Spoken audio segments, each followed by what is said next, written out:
On a quiet autumn evening in November 2011, Tim Hart sat at his computer in his Pennsylvania home, scrolling through his inbox. Most of it was the usual clutter: work emails, spam, newsletters he'd forgotten to unsubscribe from.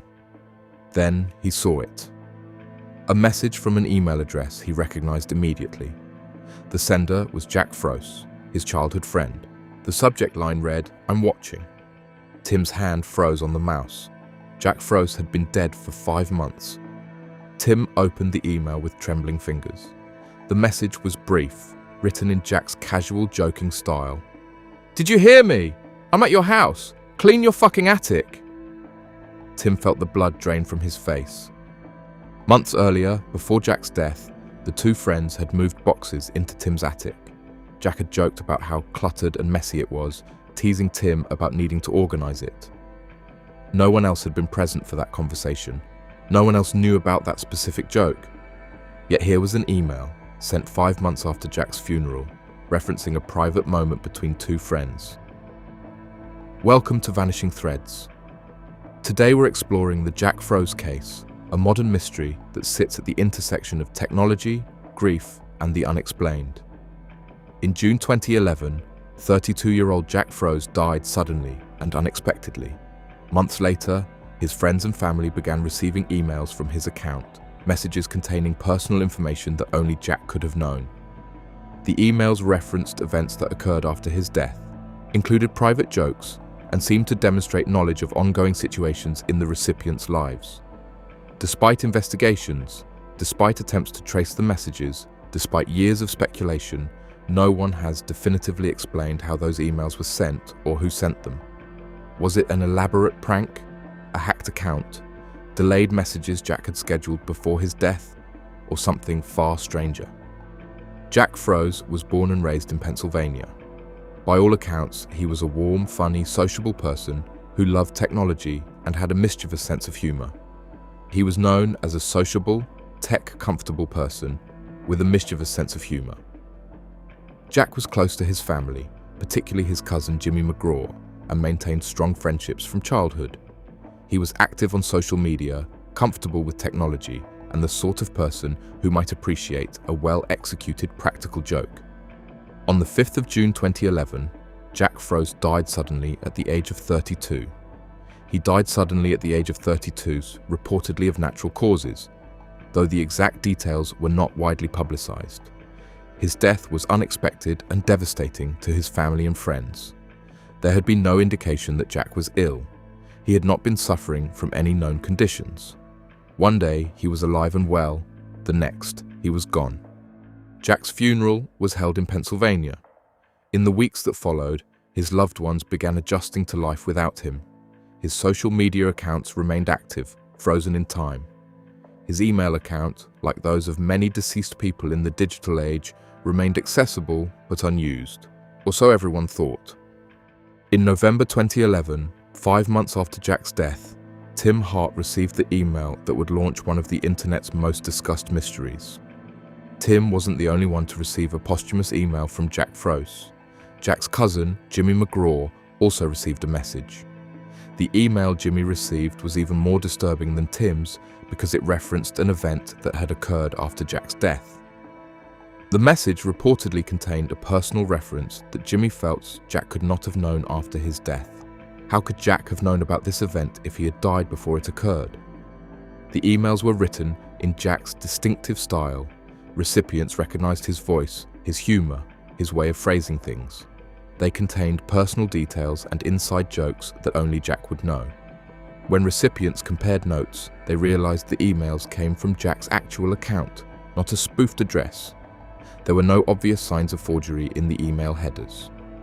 The story quickly spread beyond Jack's immediate circle. Tim Hart spoke to local media about the emails, and the case was picked up by news outlets across the United States. By early 2012, the Jack Froese case had gone viral. It was featured on paranormal websites, discussed on Reddit, analyzed on technology forums, and debated on social media. People were fascinated and disturbed in equal measure. The case seemed to offer evidence of something impossible, communication from beyond death. The most straightforward explanation was that someone had accessed Jack's email account and was sending messages whilst pretending to be him. But this theory immediately ran into problems. Who would do such a thing? Jack's family and close friends were devastated by his death. The idea that one of them would orchestrate such a cruel hoax seemed unlikely. Moreover, the emails contained information that would have required intimate knowledge of Jack's relationships and private conversations. The reference to Tim's attic, for example, was not something widely known. It was a small, personal detail from a private moment between friends. Could the account have been hacked by a stranger? This seemed even less plausible. A random hacker would not have known about the attic conversation or about Jimmy's uncle's retirement. The emails weren't generic, they were specific and personal. They demonstrated knowledge of Jack's life, his relationships, and ongoing events in his friends' lives. A stranger simply wouldn't have had access to this information. Another theory was that Jack himself had written and scheduled the emails before his death. Many email services allow users to schedule messages to be sent at future dates. Perhaps Jack, knowing he had a heart condition, though there's no evidence he did, had prepared farewell messages to be delivered after his death. Or perhaps, given his reputation for pranks, he had set up the emails as an elaborate joke, intending them to be sent months or years later to surprise his friends. This theory is appealing in its simplicity, but it too has significant problems. First, there's no evidence that Jack knew he was at risk of dying. His death from cardiac arrhythmia was sudden and unexpected. He had not been diagnosed with a heart condition. He had not been behaving as though he expected to die soon. Second, the email to Jimmy McGraw referenced an event, the uncle's retirement, that occurred after Jack's death. If Jack had scheduled the email before he died, he could not have known about this future event. Unless the reference to the retirement was coincidental, this email could not have been pre-written. Some investigators looked into whether the emails could have been sent by posthumous messaging services. However, there's no evidence Jack had signed up for any such service, and these typically send generic farewell messages, not specific emails referencing recent events and private conversations. The technical aspects of the emails were examined by digital forensics experts. Email headers can reveal where and when a message was sent, but the full headers from Jack's messages were never publicly released, making thorough forensic analysis impossible. What we do know is that the emails came from Jack's legitimate account, suggesting whoever sent them had access to his credentials. In 2011, email security was less robust. Many used simple passwords and didn't enable two-factor authentication. The psychological impact on recipients was profound. Tim Hart described feeling a mixture of comfort and terror, the familiar tone clashing with the impossible circumstances. For Jimmy McGraw, the reference to his uncle's retirement was even more disturbing, suggesting knowledge of events after Jack's death. The case attracted the attention of paranormal investigators and skeptics alike. Those who believe in life after death saw the emails as potential evidence of consciousness surviving bodily death. They argued that Jack's spirit or consciousness had somehow found a way to communicate through the digital medium he had been comfortable with in life. Email, after all, is just data, electrical signals transmitted through networks. If consciousness could somehow interact with electrical systems, email would be a logical medium for communication. Skeptics, meanwhile, insisted there had to be a rational explanation. They pointed out that extraordinary claims require extraordinary evidence and that the Jack Froese case, whilst intriguing, did not meet that standard. The emails could be explained by hacking, by scheduled messages, by a hoax perpetrated by someone with inside knowledge, or by a combination of factors. The fact that a rational explanation was difficult to identify did not mean that a paranormal explanation was correct. The question of motive remains puzzling. If sent by a living person, why? A prank would be cruel, playing on grief. An attempt at comfort failed, as the emails were more unsettling than comforting. The emails stopped as mysteriously as they had begun. After the initial messages in late 2011, there were no further communications from Jack's account. The silence was as puzzling as the messages had been. If someone had access to the account and was sending messages, why stop? If it was a paranormal phenomenon, why did it cease? The abrupt end to the emails left more questions than answers. In the years since then, the Jack Froese case has become a fixture of internet mystery lore. It's discussed on paranormal forums, analyzed on Reddit threads, featured in YouTube videos about unexplained phenomena. The case has been compared to other instances of alleged posthumous communication, from Victorian-era seances to modern reports of phone calls from the dead. What makes the Jack Froese case particularly compelling is its digital nature. In an age where our lives are increasingly mediated through technology, the idea of digital ghosts, consciousness persisting in the networks and systems we use every day, has a particular resonance. The case also raises broader questions about digital legacy and death in the internet age. When someone dies, their digital presence often remains. Social media accounts continue to exist, frozen in time. Email accounts remain accessible if someone has the password. Photos, messages, and posts persist on servers around the world. In some ways, the digital traces we leave behind create a kind of immortality, a version of ourselves that continues to exist after our physical death. The Jack Froese case takes this idea to an unsettling extreme. What if those digital traces could somehow become active again?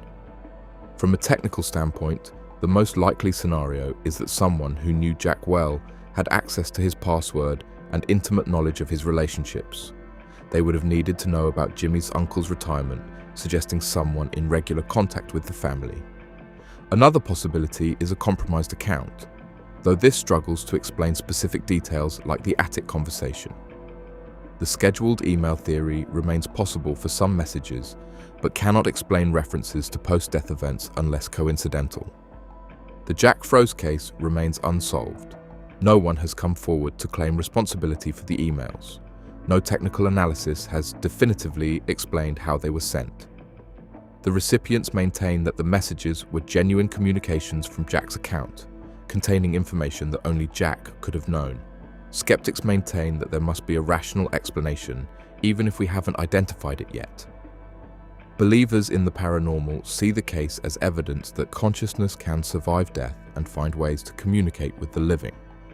What we're left with is a mystery that perfectly encapsulates the strange intersection of technology, death, and the human need for connection. In an age where so much of our lives exists in digital form, the boundaries between presence and absence, between life and death, become blurred. The Jack Froese case asks us to consider what it means to receive a message from someone who is gone. Is it comfort or horror? Is it evidence of something beyond our understanding, or simply a reminder of how much we don't know about the systems and technologies we use every day? For Tim Hart, Jimmy McGraw, and the others who received emails from Jack Froese, the experience was deeply personal and profoundly unsettling.